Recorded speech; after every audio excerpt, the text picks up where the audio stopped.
Welcome to Grappling with the Gray, a forum for promoting an ethical mindset and ethical decision-making to help us both more clearly see both sides of complex issues and better navigate the moral challenges of everyday life. I'm Rabbi Yonason Goldson, and in place of our usual panel, I would like to welcome my very special guest, Cy Wakeman. Thank you so much for having me. I can't believe I'm taking the whole view of a panel, so I'll do my best. That's right. We have to step up and step in. So, Cy, you are a drama researcher, international leadership speaker, consultant, and founder of Reality-Based Leadership.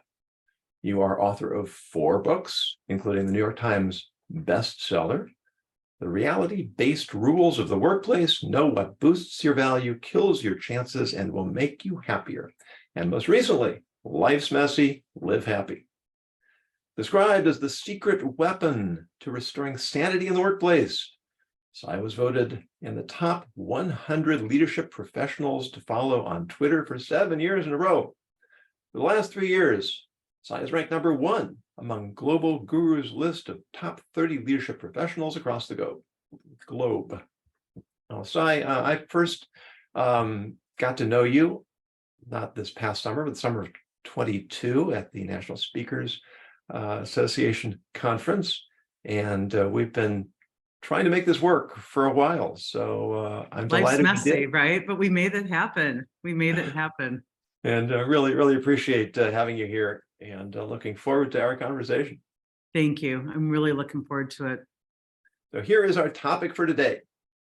Real estate mogul Tim Gurner, one of Australia's richest men, made headlines recently when he remarked that employees should stop feeling like they're doing their boss a favor and consider themselves lucky to have a job. He later retracted his comments and apologized. How are we to evaluate these kinds of attitudes among both bosses and employees? On the one hand, employers complain about quiet quitting, a sense of entitlement, and a loss of work ethic among their employees. On the other hand, employees complain about a lack of respect from bosses, unreasonable demands and expectations, and an astonishingly high CEO to worker pay ratio. Ethics clearly dictates that employees should put in honest effort to earn an honest wage, and that bosses should treat their employees with respect, set reasonable expectations, and not exploit their power by giving themselves stratospheric salaries and bonuses while worker salaries remain flat. Common sense would indicate that treating employees fairly and with dignity would earn loyalty and commitment, thereby driving greater productivity and employee satisfaction. So was there any truth in Tim Gurner's comments? If so, where did he go wrong? And in general, why are so many workplaces so toxic, and what can be done to detoxify them? Cy, you have the floor. Easy question. What a great... We have almost an hour. We can solve any There we problem. go. There we go. Only figuring all that out. Yeah, I love that you picked this topic. I had seen that headline come through, and a lot of headlines that are very quick to label, which in my world is if we don't want to sit with it internally and have some kind of discomfort and uncertainty while we grapple with it, the way out of that is to label it like, oh, it's quiet quitting, or oh, it's gaslighting, or oh, it's narcissism or sociopathic bosses. So I love that you picked this question for us to talk about. I don't know where you want to start with that very large topic. Well, but let's focus in. Quick to label things, and I think that is really where we walk away from one another, not towards one another. The media says, oh, that's quiet quitting, and it's a right of the employees, or that's disengagement. And it's like, well, before we label it and study it, why don't we have some conversations about it? Which is why I love the platform that you have. All right, so what I hear you saying is that this is very much my alley as well, that we resort to labels and slogans and sound bites, and once we become comfortable with those, we stop thinking about what they really mean or whether they really apply. which Yeah. prevents us from actually investigating the issues at hand. So let's And look not at only do this. they Right. apply, but do they help or hurt us, right? So Mhm. they may not even be true. That's one challenge. But when we say we want these beautiful places to come together and do great work, do they even help us? And a lot of times, I don't think we look at the effect of a label and how it separates us rather than brings us together for the conversations we need to be having. Yeah, I mean, that was the premise of my TED Talk, that not only do labels prevent us from knowing each other, but they prevent us from knowing ourselves. And that's really the key, because we don't do the self-reflection, the internalization of, is that true? And who am I when I believe that? And who would I be as a human if I didn't believe that? You know, what could we create if we suspended those very easy beliefs? But those beliefs just give us such good brain chemicals when we solve things with certainty. You know, that's a big chemical hit. That's a big dopamine shot. Well, we all want to be right, and Yeah. we don't want to be wrong. Yeah. And sometimes, Yeah. well, not sometimes, many times we'd rather be right, you know, than happy. Like if you really look at our heart's desires, our ego will, you know, sell us short and get us cheap bonding rather than really get us in touch with how those heart desires are already in front of us. It's us not seeing them or not That's a seeing really the interesting way portal of to them. framing it. Rather be right than happy. One of my regular guests, Sam Artery, he tells a story of when he was in an argument with his wife, and he's a lawyer, so he's good at making his points. And at one point, his wife said to him, "Sam, do you want to be right or do you want to be married?" Well, I think that's the key, because the ego gets us so into these sucker's choices that I know you talk about all the time, as if those are the only two choices. Should I say, should I go? Should I, like, what horrible choices? Like, those are my only two choices in this world of abundance and intelligence. And, you know, one of the things I do a lot for myself, and then hopefully for others, is, you know, if you're feeling stuck or you're feeling like, you know, is it the worker's responsibility or the employee's? It's like, once you get into that binary thinking, I think a great thing to do is come back and really ask yourself a different question.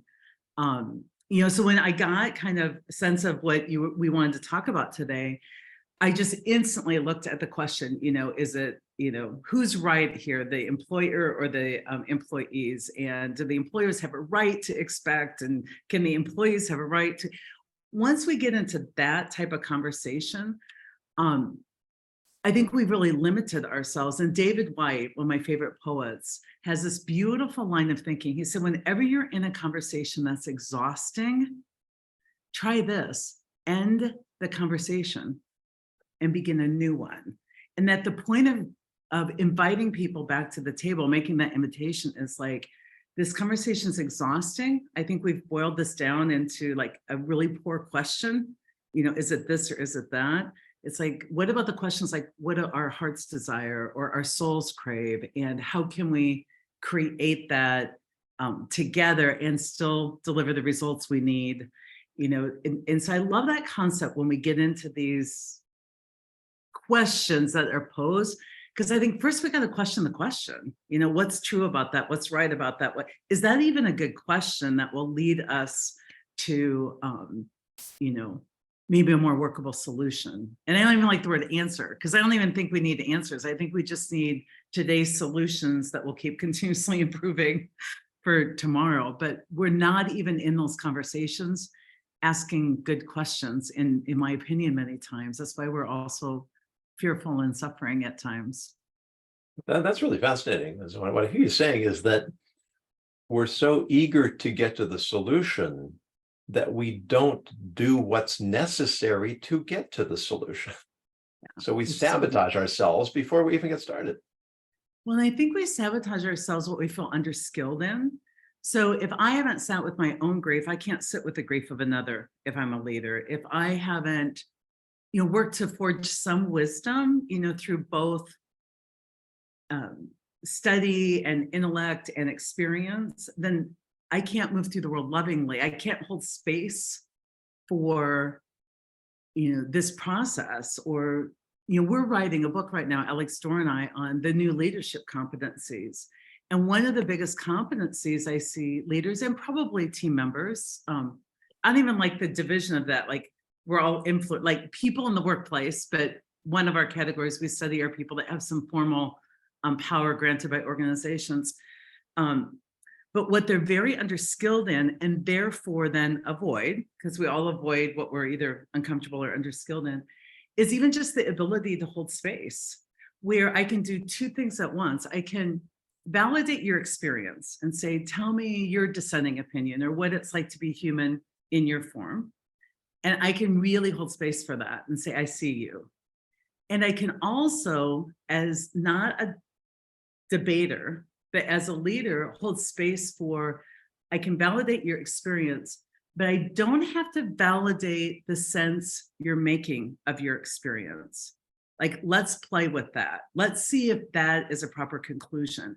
And those are the type of evolutionary competencies that we're seeing we want to help with in the workplace to develop that, is how can I love someone up, validate your experience. I see you. I haven't had that experience. I'm a white female from Iowa. Like, I see you. Tell me more about that. But then go on to say, you've made some sense of that the world's a certain way. And I just want to know, can we be in dialogue about, before we validate the sense you make of that, can we be in dialogue about, are there multiple things that can be true at the same time? Because we need to get people out of their way of resolving cognitive dissonance. When they suspect multiple things can be true at the same time, they grab for certainty, not accuracy, and for simplicity, not complexity. And we want simplicity, but it comes after complexity. I think we bring all the complex things together and it boils down to simplicity, some universal truths, but we grasp too quickly for the simplicity. So I'll stop there because it's just a topic I love talking about. Yeah, well, I see that. And I mean, you've hit on so many of my favorite topics as well, and nuance and context and non-binary thinking. And we seem to be so resistant to those now. Do you think this is something that's gotten worse recently? Or are we noticing it more because of social media? I think if any spirituality and philosophical principles I've studied have warned us against binary thinking. Like if you go, I mean, back to, and I'm not a scholar by any means, but whether I pick up Rumi's poetry or, I hear some of, the great stories from the Quran, wherever I pick something up, or the Bible or the Torah, it's like, there's some universal truths which say, hey, you need to know how your mind works. And you have a responsibility to that. And you need to know how the world works. And you have some responsibility to that. We have a human condition, and we're working with some real limitations here, but we have a source to tap into. And so I don't think it's gotten worse. I think it's been a human condition this whole time. What I think has happened is we've gotten some big echo chambers going on where the ego has a greater way to spread, and we have less immunity to questioning our thinking or transcending. So I think at the very same time, some of the teachings went quiet, the hunger went up, and the echo chambers went up. So everything's louder. And at the very time when the teachings are quieter. And so I know for my own life, I've had to search more for the teachings through all the noise. And I feel like the average person may have missed that exit ramp, and so how can we help everyone by bringing back some of the teachings? Hey, just know how your mind works. This is what you'll be tempted to do. Watch out for that, and give them some, we're lacking counterbalance right now. That would just say to people three things: come, sit, and stay.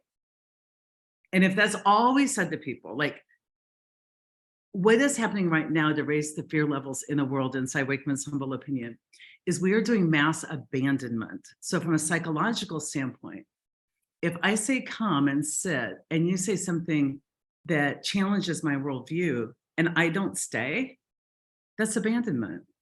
And when I say, oh, I already know you, you have rabbi in your name, and you have I don't even need to get to know you, I already know you. It's a mass abandonment of an entire part of who we are, and what I think people need to answer the invitation is that any separation creates suffering. So like if I can't find a solution, a way of living that can incorporate all of it, I'll struggle. And that's why I love, as a therapist, internal family systems therapy, because internally it's like all parts are welcome. You can't exile any part of yourself and expect to be happy, which is another leadership competency, integration. A lot of leaders aren't helping people integrate their daily experience into making sense of it by knowing how the world works. So, but I think it's not gotten worse. I think we're still human, but I think we've gotten a lot bigger platforms to display our humanness. Yeah, I mean, the biggest takeaway for me from when I heard your keynote was your line that leaders are translators. Yeah. That I think that's just a wonderful way of encapsulating the idea of taking what's being said, hearing what's being said, getting to the heart of it, and then reframing it, rearticulating it in a way that channels into something positive. As you were talking about what's changing in our world, the thought that came to me is we have a lack of patience. We touched on this already, that we want everything now. And we're not willing to do the hard work. And we're not willing to entertain the possibility. I mean, I find myself, I've got a degree in English literature, and I have to force myself to read because it's just so easy to watch and to listen. It doesn't call for the same intellectual, mental effort, but it's that effort that actually helps us develop our thinking process, retain what we're reading, what we're learning, and apply it in a way that's useful and practical. Yeah, I agree with most of that. There's a couple of things I'm like, I don't know that we're unwilling. I guess I have a view of people that I don't know that we're unwilling, but if we're asked to, from the time of a child, join the world of suffering, and we're conditioning people to look for like the cheap bonds or the quick fixes, I think as they came into the world pretty innocent, I think there is willingness there, because when I see people therapeutically feel relief, or I see someone role model and invite people to just, even for one moment, suspend what they believe is true and just wonder if there's another way, that willingness, I think, is bigger than our humanness. So I know it's easy to go into like, a lot of people aren't willing to do the hard work. I think a lot of people are in survival mode and pretty scared, but when a safe, loving person in their life invites them, even with no expectations, but even just with a glimmer of like, well, could this also be true? I think that willingness is something we can't destroy. I think it's bigger than our humanness. I think it's like source connection, to creator. There's a part of our high self that cannot be destroyed. And I think it's a little in hiding right now, hopefully conspiring to do good in the world. But I really think leaders, I want to take away the word leaders, people who are willing to do their own evolutionary work and want to be true influencers in this world, influenced by the route of invitation. And I think that we who want to be influencers need to really do our evolutionary work. We can't lead somebody where we haven't been. We don't have to be perfect or healed, but we have to at least been to visit, and can invite other people up to that. And I think that's our work to go forward, is to focus on shared accountability. We set up these false dichotomies. Is it the company or the employee? And my answer is always like, all of it, none of it, all at once, never. Like let's not figure this out legalistically. That's the how, maybe. Let's figure out the why and the what. Yeah, and I appreciate you addressing my choice of words, and you saying willing, because I write a column called the Ethical Lexicon, which talks about how language is a large part of our thinking in general and our ethical thinking in particular. And the sages have a teaching. They say that nothing stands before will. And so when you say that will is always there, that willingness is always there, that's absolutely true. You use the word, it's in hiding. Yeah, I think it's in hiding for some of us. And Yeah. I think out of some fear, I know there's parts of me when I didn't live either in integrity or I was self-abandoned to be part of a relationship, I would put the law, like the law of marriage over, and get me into dysfunctional behavior like people pleasing or, self-abandoning, not self-representation or advocacy in a way that could help us make better decisions. Whenever I did that, I would worry that like that part of me was like gone. And what I would find out is I was just living recklessly. So that part of me went into some hiding and I had to do the inner work to say, I'm a safe person now. I'm open to hearing, like come back out. Some people call it intuition. Some people call it, that connection to the divine. It's just like writing. If I don't sit down at the table every morning, I may miss the muse. I need to be a trustworthy partner with the muse that comes maybe once a month, maybe once a week. But my part is to show up and do the ritual of being open and that reciprocity of connecting to the muse. And I think as humans, we're not focusing on our part in reciprocity. Like I live in the beautiful Baja. Beauty can't be beauty until it's beheld. And another leadership competency we're really talking about is like helping people understand reciprocity, which is, if I happen to be your employer in the way our world is set up in this country, then here's what I need to commit to bringing to the table. And that's creating an environment that doesn't inhibit. I also need employees, if we have to use that construct, to come to the table saying, I will do my inner work and I will come to you, with some thoughtful ideas and responses, and I will expect that we have thoughtful dialogue. But that, if we just look at the strike that's going on right now in the approach in the car industry, and I don't have inside information to know what the thoughtful dialogue is. I don't want to critique that. But when we get to the point where I have needs that you must meet, we've outsourced our happiness or our well-being.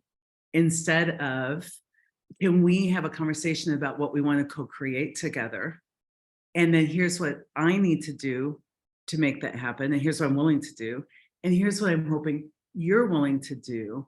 And a lot of times people make lists. They're like, here's what I need. And so here's what you need to deliver. Take this list and come back and change reality for me.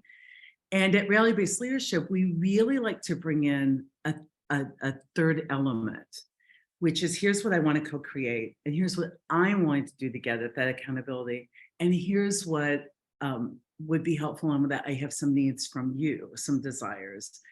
And it's called attribution. If you're in a state of low accountability and ego, your attribution isn't reasonable. If I'm in low accountability, I suffer. Why? Because you harmed me. I suffer. Why? Because somebody cheated me or withheld from me. The source of my suffering is always external. If you're in a state of high accountability, you sort differently. I suffer. What's my part in that?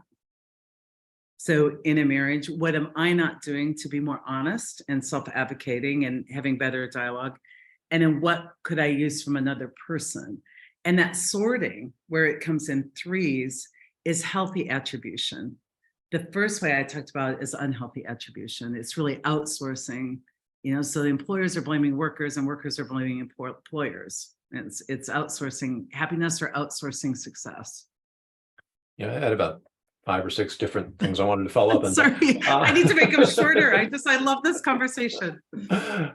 Let's go back for a moment to Tim Gurner's remarks, saying that employees should think of themselves as lucky to have a job and shouldn't feel like they're doing the boss a favor. So, just sort of gleaning out some of what you were saying, which again aligns with much of my own thinking. What if the employee says to himself or herself, I'm lucky to have a job? Yes, I wrote down turnarounds. Right. If I were on both sides, I would go, employees, what are all your turnarounds? And boss, what are your turnarounds? I'm lucky to have people. Yes, Exactly. so continue. I love that. I just wrote down turnarounds. Yeah, in other words, I frame it often as the difference between rights and responsibilities. And as much as I admire the flowery language of the Declaration of Independence. We're created with the right of life, liberty, and the pursuit of happiness. But what's implicit in the document, but what we don't talk about nearly enough, is the responsibility that we have to create a culture where the rights of others are protected. So if I'm demanding my rights and you're demanding your rights, we are going to be butting heads all the time. But if I'm taking responsibility for your rights and you're taking responsibility for mine, then we're going to get along just fine. And that's just the reframing. co-creation. That's the co-creation, because I would tell you, engagement, which we can over-rotate on, we need to create these great workplaces, but I can't buff you from reality. Like, I can do my best. Without accountability creates entitlement. And even though people are demanding and getting, it's not nourishing. And so I don't know if it's true or urban legend, but someone once told me a story that when they built the Statue of Liberty, that was all about our freedoms and our rights, that there was another group in the San Francisco area that raised money for many, many years to build a counter statue about our responsibilities. And I don't know if that's true or if that's urban myth, but that we would in our nation have those beautiful reminders for those of us that are in the United States of, with great freedom. I think Spider-Man said, like, with great power comes great responsibility, right? Yeah. So I think that's so important. And when we are only demanding and then we wonder why we feel undernourished from any relationship, it's because, like, love is the action. And so, I mean, I love receiving, don't get me wrong. I've had so many angels in my life that have given me the most beautiful, gifts, not material gifts, but I think that we forget too that any part where we take one part of the action, like breath, if we only help breathe in without breathing out, like, I just love that metaphor. I wrote it a lot in my book. Like, if we only have one part of an action and we cheat ourselves out the other part, we really cheat ourselves out of the life you can get from breath. Like, you need to breathe in and breathe out. So if I have a boundary, I ask for a need to be met, I also need to be willing to be open to meeting other people's needs with the same love and willingness that I expect mine to be met. Yeah, and I mean, this is fundamental to Jewish thought, that God is the ultimate giver, right? And he needs nothing. He's only a giver. And he created us in his image, which means that our essence is to be givers. And that in order to be givers, there have to be takers, which means that sometimes we have to take in order to give. By my receiving, I'm giving you the opportunity to give to me. And that creates this reciprocity that really develops us individually and collectively to the extent of our spiritual potential. I love that. I so agree with all of that. We come from different places, and that's why I taught a lot about accountability pre-COVID. I still teach a lot about accountability, but at that time, we seemingly had kind of over-rotated. I worked with more companies on engagement and was getting dysfunctional. Like, we can buy people's love or we can buy people in, when really, like, buy-in and willingness, like, is a verb. Like, I need to meet your gift with, the willingness to receive. And in the pandemic, what I realized is people were weaponizing, like, resiliency and weaponizing accountability. My teachings, they're like, Cy Wakeman said, don't let the door, either buy in or get out. And I'm like, oh my goodness, no. And I really went back to the beginning and said, let's go back to our core philosophy. Everyone has two roles, but we teach leaders mostly. You have to love people up before you can call them up. So my job in relationship with you is to say, I am going to show a lot of love to you, appreciation, openness, holding space for your experience, just a lot of ways. And I will play a part in your life where I grow you. Like, I think one of the great definitions of love was, to make each other better, like in a marriage, like to grow one another. And so if I am doing any co-creating with you, whether it's standing in line for coffee, I really have to show up with the willingness to love you up and the willingness to call you up, and then ask that the same of you. And I think that we've gotten really transactional rather than transformational in this coming together. So I had to really go back to the basics and say, whoa, whoa, whoa. If any of you are practicing reality-based leadership without the basics, loving people up, you got to go back there. And what happens when people get scared and they get an ego is loving people up feels very risky and dangerous because it shows my vulnerability. Right. And so I really teach people the last couple of years, like, if you're feeling unnourished and your heart's closed and you want to open your heart up, do another thing called curiosity and open your mind up. They're connected. Or if my mind's really closed, I could work to open my heart up. So if I'm judging you for not having home stability right now in your life, intellectually, I'm like, well, that's the problem with our cities today. I have to open my heart up. And have I ever felt without a home, theoretically or not?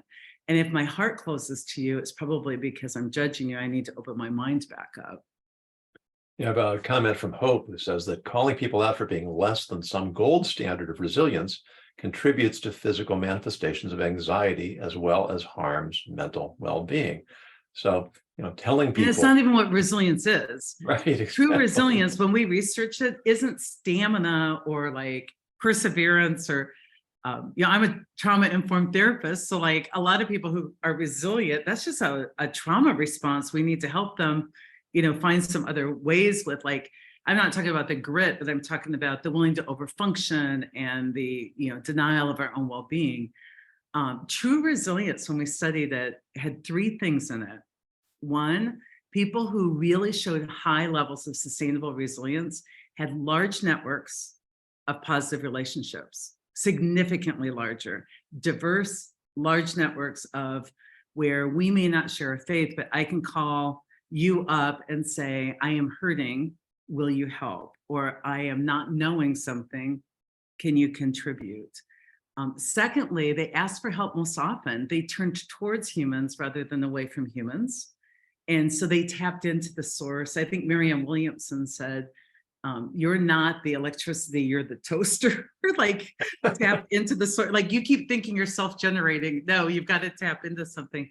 And then the third thing that we found out in the pandemic when we reopened the question is the most resilient people anchored their confidence outside of themselves, they didn't outsource their well-being. But instead of saying, I'm the smartest person in the room or I know the truth, confidence is I bring a data point to the conversation that I want to be responsible to clearly as possible state. But my confidence is in the genius of the collective. Mm-hmm. So the people that were the most resilient and the people I had to help move when they were really burnt out, because I worked with a lot of physicians and nurses during COVID, is to stop anchoring their confidence, which they used to anchor it in is, I'm the smartest physician in the room, I know how to treat respiratory illnesses, to, I need to anchor my confidence in the collective of the genius. What are all the other disciplines saying about this? And how can we, come up with new answers here? Yeah, you reminded me that, most people know the Hebrew word shalom, and it's commonly translated as peace, but a more accurate translation would probably be harmony. Because real peace comes when all the parts are in the right place, interacting with all the other parts. I mean, who's the most important instrument or player in the orchestra? Well, there isn't one. Yeah. If everybody's not doing their jobs, then you're not going to have the kind of music that you want to. So within myself, I need to try to get all the pieces in harmony. And then within society, I have to do my part to place myself in the right environment, make the right contribution, see myself as part of something greater than myself, which is, of course, one of the first steps of the 12-step programs.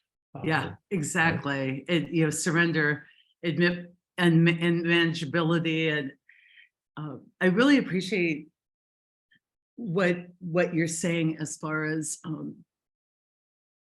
the joint responsibility and the word and. I mean, in my book, I talked a whole chapter on the word and the word enough and the word given that. Like, language is so important to us, in our company. We really try and boil it down to not really, koans, but like that level of like a mantra, to help people do that. And even helping people understand how their mind works. I go back to what you said. What if the employee turned around the offensive statement that employees should just be glad they have jobs? And when the ego receives that, the ego sees that as an insult. The ego always sees insult even when there isn't any. So a beautiful practice is to see if you can transcend that insult by, like, what I like to do, turnarounds. Is it true? Like, if my boss says you should probably be more grateful that you have a job, instead of being like, you did not just say that, what if I took it on and just said, let me internally try to emphasize, is gratitude something I think I could benefit from increasing in my life? Oh my gosh, thank you. That's good feedback. And I think we don't do a lot of those turnarounds. So as a boss, I could see, in that conflict situation, saying, you've made some statements. Now, can I help you explore the turnarounds for those? People should be grateful to have jobs. I could be more grateful to have people, because that's where our next move lies, is when we can do that internal work. The more internal work we do, the more skillfully we can walk through the world with love. I can't be a loving part of society if I haven't done the internal work. If I think almost everything you say is insulting, there's no way I can come out and be part of a solution. I've got to do that internal piece. Yeah, you remind me that I've had, fortunately, very, very few opportunities to be involved in fundraising, but it's a singularly unpleasant activity, asking people for money, no matter how worthy the cause. And occasionally, not as often as I'd like, but occasionally, when I ask people for contributions, they will respond with, "Thank you for the opportunity to participate or to contribute." And that makes a world of difference. It's the same check, it's the same charge on the credit card, but to feel that, for them to make me feel that that I'm doing them a favor by giving them the opportunity to give and to contribute and to be part of something beyond themselves. It's the same idea that, I need these donations, or what I'm representing needs these donations made, but we're all giving to each other and we need each other. And if we could hold individuals in that same light, like somebody who maybe made choices that we believed we made differently, which is a whole illusion, right? But for the grace of God, go I, like a whole illusion, well, they screwed their life up and ended up homeless. And, and it's like, if we could hold people on that same, thank you for being here, for giving me the chance to give, or giving me the chance to participate.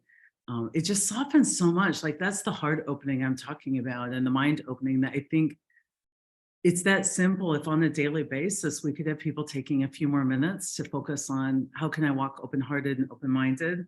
And to really see that fear, false events appearing real, FEAR, is really just fear that the ego is selling you major fake news. We have to be against that, and we have to defend ourselves. Otherwise, all of this will happen. And, I'm just big on self-reflection, even for our history, because I find a lot of people haven't really even explored their own history about what the truth is that got them there. And the egos helped them revise that. I made all good choices, other people made bad choices, or and I remember one time I was invited to do, an old live stream radio program, and the woman asked to interview me, and she's like, so we really want to know what you did to succeed, when you zigged when other people zagged. And even when you introduced me, those ego rankings of I'm the #1 guru 3 years in a row, I'm like, I could introduce you to 100 #1 gurus, you right here on this interview. They're so weird, these lists. What made Cy Wakeman #1? Some algorithm on Facebook? I don't know. But I found I couldn't really do the interview because she really wanted me. I don't know that she wanted me to do it. The question led me to believe that she wanted me to like revise history. And that would be ignoring all the visible help and the invisible help that I was given along the way. And I think we have to be careful too. One way we separate out from other people is we revise our history and we deny all the invisible help in our lives and all the, the visible help, which then I think at times affects our giving. So once, I started really thinking like, how did Cy Wakeman get here? Well, I had a librarian who, when I was 5 years old, had no books in my home, saw my heart sink when she said I could take 2 books for the entire week. It felt like she was giving me 2 bologna sandwiches to eat for an entire week. And she just saw my heart sink. And she's like, you know what, we can change that rule for you. She knew my home situation and she just loaded me up on books. And I lost some because I grew up in a lot of chaos and she didn't even care. Like she's just like, no shaming. But when I look back on somebody who broke a rule for me using good discernment, the invisible help that I'm a New York Times bestselling writer isn't lost on me. So then I give specifically to one of my favorite charities, make sure that every kid has a book that they get to take home from school every single night. No questions asked. If they lose it, if it never comes back, we don't care. Like you have books. So I think the whole cycle is broken when we just take or when we resent the people who we need to ask, when we're the takers and we resent the people who we have to get something from. I'm not sure if that made sense, but it's a marvelous story because rules are important. We're big on following rules, but wisdom is knowing when it's appropriate to break the rules. And that's where ethics come in, right? We got to grapple with Exactly. the ethical dilemma. She probably had an ethical dilemma of, we're going to lose some books. I know the Dorr family. There's 7 kids there. They aren't super, conscientiously parented for a variety of reasons, poverty and other things. It's like, but I'm gonna take that risk because the benefit's greater. So and if you would write an algorithm on how to make an ethical decision, you would probably never get to that place where I'm going to give a child a book I'm not allowed to give, she's not allowed to take, might get lost.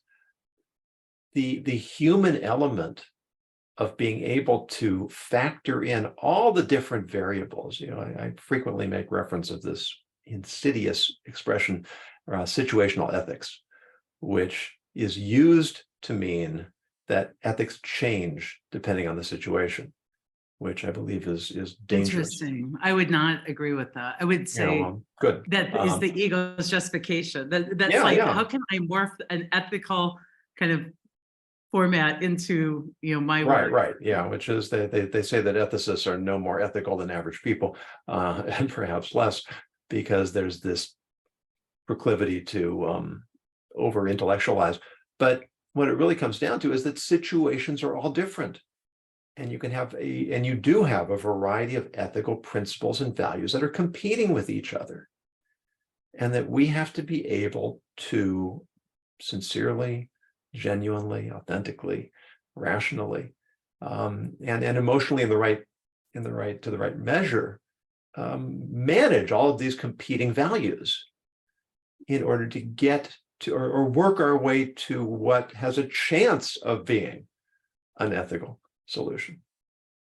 Which I love. And I think part of that I would add on that I think people are scared of is it's okay for us to come to kind of the next action and then also see how that plays out and be open to us having been completely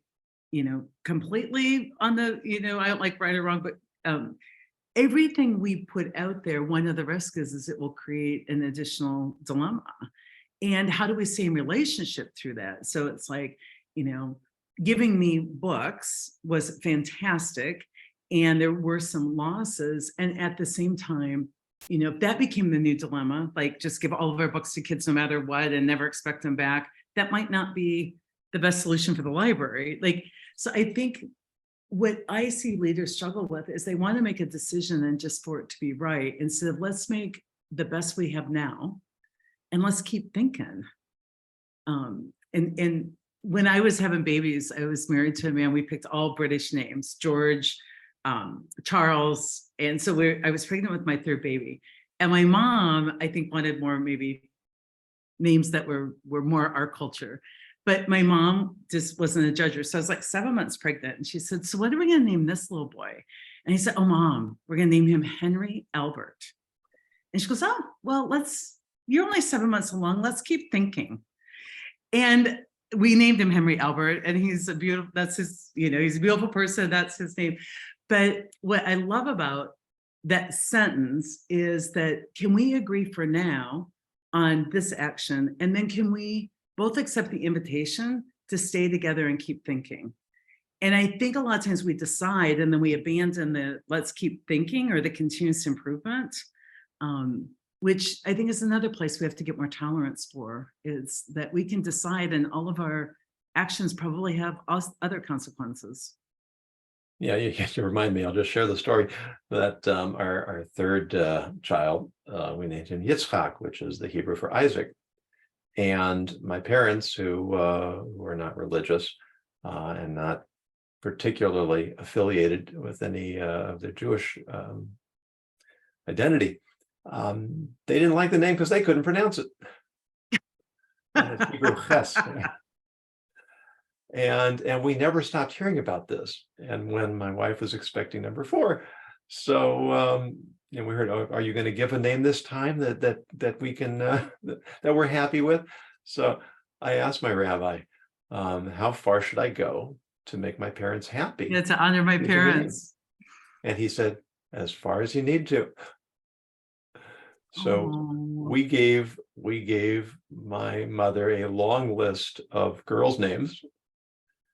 And there were 2 that she liked. And of those, we had a definite preference. So we ended up with Devorah, which is Deborah. Beautiful. Which, and she, somehow we managed. I love that. Raise a happy, healthy child. When you can refrain the demands, if I'm your wife of the mother-in-law, and even naming my children, when you can reframe that into how can this life be a gift to more than one, and not abandon yourself, but I call it the Venn diagram, like find the place of 15 names that we like, and she boiled it down to 2, and then we picked 1. Forgiving that process, but that still was in the Venn diagram of, where we can meet. And I don't think we look a lot for where we can meet. Even when I teach people to set boundaries, they usually want to set boundaries on how you should act towards me. And I'm like, no, boundaries are, here's what I will do if I'm on the receiving end of an action like that. It's not a like, you stop. It's here's what I'll do. And yet most boundaries don't need to be limits. They can be like desires or preferences or contributions to conversations, or this wonderful, I'll give you a list. What a beautiful gift. You boil it down to 2 and we're okay with one of them. I think searching for the Venn diagram of where we can all agree goes back, and it does take that willingness to lean in, because I could also be the mother-in-law that is like, just because I'm in this situation, I'm mad, I'm not gonna pick anything on the list, because we can get there too. And so both people turned towards one another and said, where's the Venn diagram here? Yeah, I have a whole chapter on boundaries in my book, Proverbial Beauty, which I'll have you a conversation for another time because we're just about out of time. We're out of time. I have a whole list of topics I wanted to get to. I didn't get to any of them, which is fine. I would be glad to come back. I really would. This is a beautiful conversation. I just want to mention one that's on the list. I became acquainted with this expression recently. PTBO. Proclivity to be offended. Oh, I've never heard that. I put it in one of my columns. The ego eats anger for lunch, and so it needs to remain slightly disgruntled. Yeah, I mean, we used to just call it having a chip on your shoulder, but there are people who are always looking for reason to take offense, and they're toxic. And I know one of your main themes is you give them a chance to change. Yeah. And if they're unwilling to take it or unreceptive to that option, then you talk about how do you phrase it? What are your plans for transitioning outside this organization? Transition. And I think that's the balance the organization can expect people to show up and lean in and do their part in reciprocity and deliver accountability, like you said at the beginning, and great work.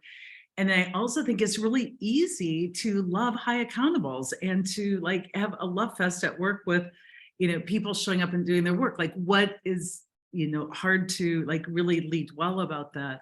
But we get into the dysfunction of trying to buy people's love or enable, working with the unwilling in the moment. And I think that we can only, to your point earlier, work with the willing. I just wish more people realize that a big part of who they are is willing.